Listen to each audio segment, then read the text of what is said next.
আসসালামু আলাইকুম বন্ধুরা, কেমন আছেন? আশা করি ভালো আছেন। আজকে আমরা জানাবো যে জীবনের সফলতায় মোহাম্মদ সাল্লাল্লাহু আলাইহি সাল্লামের 11টি উপদেশ। চলুন ভিডিওটি দেখে আসি। এক, রাসূল সাল্লাল্লাহু আলাইহি সাল্লাম মানুষের মাঝে বিভেদ না করে ঘোষণা করেছেন, তোমাদের মধ্যে ওই ব্যক্তি সবচেয়ে বেশি সম্মানিত যে ব্যক্তি আল্লাহকে বেশি ভয় করে। এই ঘোষণাটি মহান আল্লাহ তাআলা প্রিয় নবীকে জানিয়েছেন এভাবে: হে মানুষ, আমি তোমাদের এক পুরুষ ও এক নারী থেকে সৃষ্টি করেছি, পরে তোমাদের বিভক্ত করেছি বিভিন্ন জাতি গোষ্ঠী, যাতে তোমরা একে অপরের সঙ্গে পরিচিত হতে পারো। তোমাদের মধ্যে ওই ব্যক্তি আল্লাহর কাছে বেশি মর্যাদাবান যে সর্বাধিক আল্লাহকে ভয় করে, সব কিছু জানেন এবং সব খবর রাখেন। সূরা হুজরাত আয়াত 13। 2, কলুষমুক্ত চরিত্রের ব্যক্তিকে প্রিয় নবী ইমানদার হিসেবে ঘোষণা দিয়েছেন। তিনি বলেন, কোনো মানুষ যদি পরিপূর্ণ ইমানদার হতে চায় তবে সে যেন উত্তম চরিত্র অর্জন করে। এই হাদিসের চরিত্রকে মানুষের শ্রেষ্ঠ সম্পদ হিসেবে তুলে ধরেছেন। 3, প্রিয় নবী সাল্লাল্লাহু আলাইহি সাল্লাম পরিশুদ্ধ জীবনের জন্য মানুষকে নির্লোভী হতে উপদেশ দিয়ে বলেন, সবচেয়ে বেশি সম্মানিত হতে পারে ওই ব্যক্তি যে মানুষের কাছে কোনো কিছু হাত পেতে চায় না।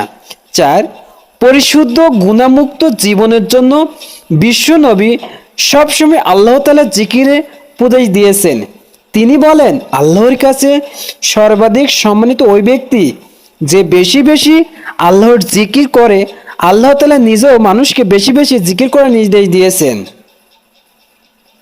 5, পরিচ্ছন্ন স্বচ্ছ জীবন পেতে আত্মশুদ্ধি ও পবিত্রতার বিকল্প নেই। সেই কারণে প্রিয় নবী সাল্লাল্লাহু আলাইহি সাল্লাম বলেছেন, যে ব্যক্তি সবসময় ওযুর সঙ্গে থাকে আল্লাহ তাআলা তার জিকিরের প্রশস্ত বৃদ্ধি করে দেন। 6, হারাম থেকে বেঁচে থাকা ইবাদত কবুলের পূর্বশর্ত। বিশ্ব নবী সাল্লাল্লাহু আলাইহি সাল্লাম বলেছেন, ওই ব্যক্তি সব দোয়া চাওয়া আল্লাহর দরবারে কবুল হয় যে ব্যক্তি সবসময় হারাম থেকে বেঁচে থাকে।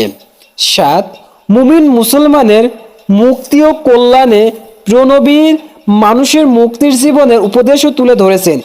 এভাবে কিয়ামতের দিন আল্লাহর দরবারে গুণামুক্তভাবে উপস্থিত হওয়া গুরুত্বপূর্ণ আমল হলো স্ত্রীর সহবাসের পর দ্রুত পবিত্র হয়ে যাওয়া। 8, মানুষকে নিরাপদ রাখতে এবং জুলুমমুক্ত জীবনের প্রতি উৎসাহী করতে অনেক বড় সুসংবাদ দিয়েছেন বিশ্বনবী। তিনি বলেন, পরকালে ওই ব্যক্তি আল্লাহর নূর সহ উঠবে যে ব্যক্তি দ্বারা কোনো মানুষ অত্যাচারিত হবে না। সুতরাং কোনোভাবেই কারোর প্রতি জুলুম বা অত্যাচার করা যাবে না। 9, প্রিয় নবী সাল্লাল্লাহু আলাইহি সাল্লাম মানুষকে আল্লাহমুখী জীবন গড়ার উপদেশ দিয়েছেন।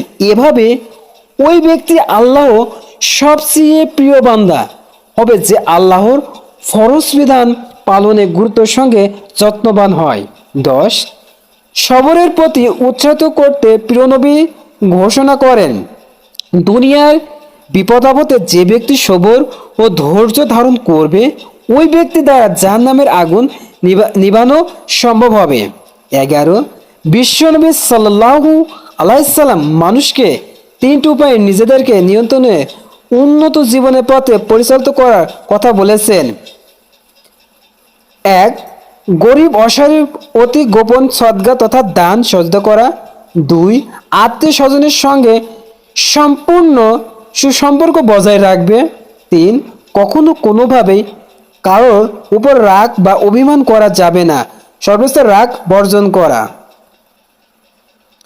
বেশি বেশি দোয়া করা, কেননা প্রিয় নবী সাল্লাল্লাহু আলাইহি সাল্লাম কয়টি দোয়া বেশি বেশি পড়তেন, তন্মধ্যে এটি একটি দোয়া রয়েছে সবচেয়ে পাওয়া, তা হলো অর্থ, হে আল্লাহ, আমি আপনার কাছে হেদায়েত পরিশুদ্ধ জীবন কামনা করি এবং আপনার ভয় তথা পরহেজগারি কামনা করি এবং আপনার কাছে সুস্থতা তথা নৈতিক পবিত্রতা কামনা করে এবং সম্পদ সমর্থ আর্থিক সচ্ছলতা কামনা করে। মুসলিম, তিরমিজি, ইবনে মাজাহ, মুসনাদ আহমেদ। আল্লাহ তাআলা মুসলিম উম্মাহকে জীবনের সফলতায় প্রতিটি ক্ষেত্রে উল্লেখিত হাদিসগুলোর উপর যথার্থ আমল করার তৌফিক দান করুক।